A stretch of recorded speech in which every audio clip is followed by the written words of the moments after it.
Para bapak dan ibu dan saudara-saudara sekalian yang kami cintai dalam Yesus Kristus, peranan Bunda Maria dalam sejarah penebusan memang sangat inti dan sangat penting.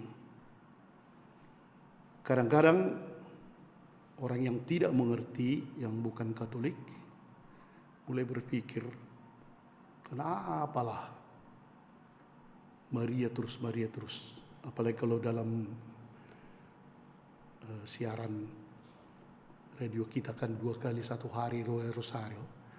Jadi pernah dikatakan kepada saya oleh yang bukan Katolik, ya yang apa itu terus diulang. Gak bosan kalian katanya. Ya. Salam Maria. Dan ada memang pertanyaan, mengapa kalian berbelit-belit menyampaikan kepada Tuhan? Berbelit-belit kalilah. Langsung saja kepada Yesus. Ya Tuhan, ini aku ingin. Ini berbelit. Kepada ini dulu, baru kepada Maria, kemudian bagaimana itu katanya kan? Tapi ada yang menjawab, memang kalau yang ini kan ditanya, kalau Anda umpamanya sebagai kawan, ada temanmu mau ujian, ya, lantas dia mengatakan, doakan dulu aku ya. Nanti kepada orang lain pun, aku mau tes ini, doakan dulu ya. Bayangkanlah, si preman pun kita suruh mendoakan kita, si pareman. Atau pastor pun disuruh, doakan pastor ya, saya doakan. Coba kalau umpamanya, kalau kita lihat ya, Maria, siapakah bisa yang kita katakanlah dulu memaksa Yesus untuk mengabulkan permintaannya? Hanya Maria itu. Ketika ada pesta perkawinan kurang anggur kan, coba kalau ibu-ibu yang lain mengatakan, Yesus buat dulu anggur, atau si Petrus buat dulu anggur, saya kira enggak dikabulkan. Tapi ketika bundanya mengatakan, mereka kehabisan anggur, belum waktunya mak. Maria tidak bilang apa-apa, tapi terkabul. Coba kalau mamanya saya diminta berdoa, lantas atau suster ini atau ibu ini diminta mendoakan seseorang yang sakit lah kan. Lantas kita pergi kepada Yesus. Dan di situ pula Bunda Maria, dia minta kepada Yesus, mana berlaku doa kita. Di situ Maria yang mengatakan, Yesus datang pula suster Petra, Yesus bisa dulu kau kesembuhkan. Di situ mamanya yang pasti dikabulkan. Nah inilah sebagai perbandingan. Karena itu kadang ada cerita kan bahwa Maria ini selalu sayang kepada kita anak-anak, selalu sayang. Memang dia ya namanya ibu ya. Mungkin Joseph sayang juga, tapi ibulah yang paling menyayangi. Jadi katanya pernah ada seseorang meninggal, tapi enggak begitu bagus kelakuannya, cuma dia pakai rosario. Datanglah ke pintu gerbang surga. Petrus, kau anggar jago kau pakai rosario, kau mana cocok kau ke surga, udah kuliah terima ayat hidup ada bisa masuk kau ke surga, kau habis pencucian. Tapi tiba-tiba sesudah beberapa jam kemudian masuk Petrus ke surga, dilihatnya di dalam dia. Ngapain kau? Bagaimana kau masuk ke sini? Kok bisa kau masuk? Dan dia tersenyum. Tahu kau Petrus? Tadi waktu kau larang-larang aku, Bunda Maria membuka jendela, dimasukkannya aku dari jendela. Jadi akhirnya aku masuk surga. Jadi tidak melalui pintu. Tidak. Sulit kalau gitu. Kalau Bunda Tuhan mengizinkan, mana bisa lagi aku melawan. Kata Petrus, udahlah masuk surga lah kau. Ini hanya anekdot cerita ya. Para bapak dan ibu dan sekalian, saya akan memberikan beberapa bahasa Latin kepada kita yang mencerminkan tentang Bunda Maria. Jadi bagi ada yang buku tulisnya catat aja.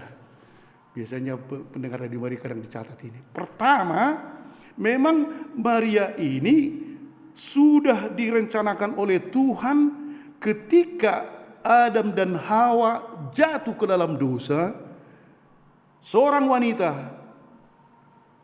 nanti akan muncul, sudah dilamarkan dari Yesaya, kitab Kejadian dan seterusnya, dan memang dia akan memijak ular yang menggoda si Adam dan si Hawa ini. Tapi ular itu katanya akan menggigit tumbiknya, kan begitu dalam apanya kan. Dan itulah Maria. Jadi sudah sejak semula diramalkan. Kemudian beribu-ribu tahun, berpuluh-ribu tahun dari penciptaan, pas waktu Maria yang lahir dari Joakim bapaknya dan anak ibunya lahir, disinilah mulai keselamatan itu makin jelas.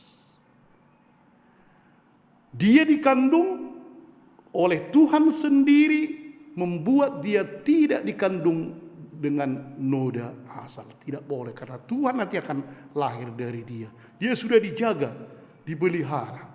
Dan kemudian ketika malaikat Gabriel datang, inilah satu bahasa Latinnya. Maria gratia plena. Satu, gratia plena.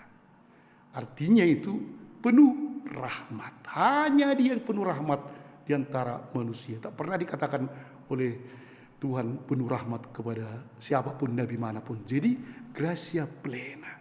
Disitulah mulai penyelamatan itu. Kemudian lahirlah penebus. Dan kata yang kedua, bahasa Latin juga, boleh Anda catat, Dei Mater Alma. Dei Mater Alma. Mater itu ibu, Dei Tuhan, jadi Alma penebus, jadi Bunda penebus. Karena lahirlah Yesus dan kalahlah nanti dosa. Sudah lahir dari Bunda Maria ini, Dei Mater Alma. Tetapi dia melahirkan bukan karena laki-laki, tapi karena kuasa Roh Kudus. Roh Kudus yang bekerja. Itu tadi kita dikatakan, sebelum dia itu bersuami, Roh Kudus sudah memberikan dia putra dalam kandungannya. Sehingga dikatakan lagi kepadanya, nomor 3, bahasa Latin juga, atque semper virgo, atque semper virgo, selalu atau tetap perawan. Virgo, ya, perawan, bukan bintang Virgo itu, tapi itulah Virgo. Jadi atque semper virgo, tetap dia perawan. Itulah Bunda Maria. Dan dia melahirkan. Dan kemudian sesudah itu, kalau kita dengarkan juga, Maria rupanya selalu menjadi pemandu hidup orang beriman. Kalau kita merasakan kehilangan pegangan dalam hidup ini, atau merasa banyak cobaan dalam hidup ini, lihatlah Bunda Maria. Imannya, hanya Bunda Maria yang contoh orang beriman yang paling besar. Paling besar. Sehingga Bunda Maria itu disebut Ave Maris Stella. Ave itu terpujilah, Maris laut, Stella bintang. Bintang laut. Kalau kapal-kapal atau perahu mau pergi mengarungi laut, dia bintang. 2 bintang itu kan, bintang beruang dulu kita pelajari di SMP atau SMA.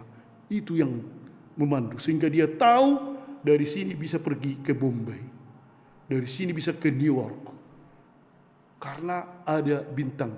Dan kita tahu, dikatakan pemandu hidup kita bagaikan bintang, itulah Maria, Ave Maris Stella. Ketika ada gelombang di lautan hidup kita, lihatlah Maria. Dia pasti membimbing kita, pergilah. Tetapi untuk itu, para bapak dan ibu, masih ada satu lagi, yaitu 2 lagi nih. Dia sebenarnya mengapa sampai begitu, dari imannya itu, dia sebenarnya sangat menderita. Ketika Yesus ditangkap, kemudian dibawa dalam jalan salib, kemudian di depan matanya Yesus itu disalibkan sebagai ibu. Yesus disalibkan. Sesudah itu pergilah semua orang, diturunkanlah Yesus, diambil pakunya, diambil dan dipangkunya lah. Itulah patung yang paling terkenal dari Michelangelo itu Pieta. Itu Maria yang sangat menderita. Sangat menderita. Di pangkuannya putranya yang disalibkan itu dengan segala darah dan semua mahkota di situ dan tusukan tombak di pangkuannya. Rupanya memang untuk memangku Yesus kadang-kadang kita harus perlu menderita. Dan itulah Maria menunjukkan. Tetapi kemudian dia naik ke surga, kita tahu. Baru kita rayakan tanggal 15 Agustus badan dan jiwanya. Yang tadi saya cerita itu bahwa dia di jendela, hanya mungkin cerita saja kan. Tapi memang bagaimanapun dia akan mendampingi kita. Doa kita kan, doakanlah kami.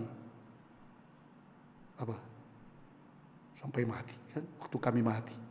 Santa Maria Bunda Allah, doakanlah kami sekarang dan waktu kami mati. Maria lah rupanya yang mendampingi kita ketika kita mati. Dan Maria lah yang membawa kita masuk ke pintu surga. Sehingga dinamai dia Felix Celi Portal. Yaitu bahwa dialah jalan, Celi itu surga, Porta itu pintu gerbang surga. Inilah semua yang diberikan nama kepada Bunda Maria. Mungkin masih sulit kita terjemahkan kan. Tapi tanda-tanda ini atau kalimat-kalimat ini mencerminkan bagaimana Maria di dalam penebusan mengambil peranan penting. Saya ulang satu persatu sekali lagi. Nomor 1 ialah Gratia Plena, penuh rahmat. Yang kedua, Dei Mater Alma, Bunda Penebus. Yang ketiga, Atque Semper Virgo, yang selalu perawan. Yang keempat, Ave Maris Stella, bintang laut yang memimpin kita. Kemudian Maria Pieta yang sangat bersedih karena Yesus. Kemudian Felix Celi Porta, pintu surga. Amin.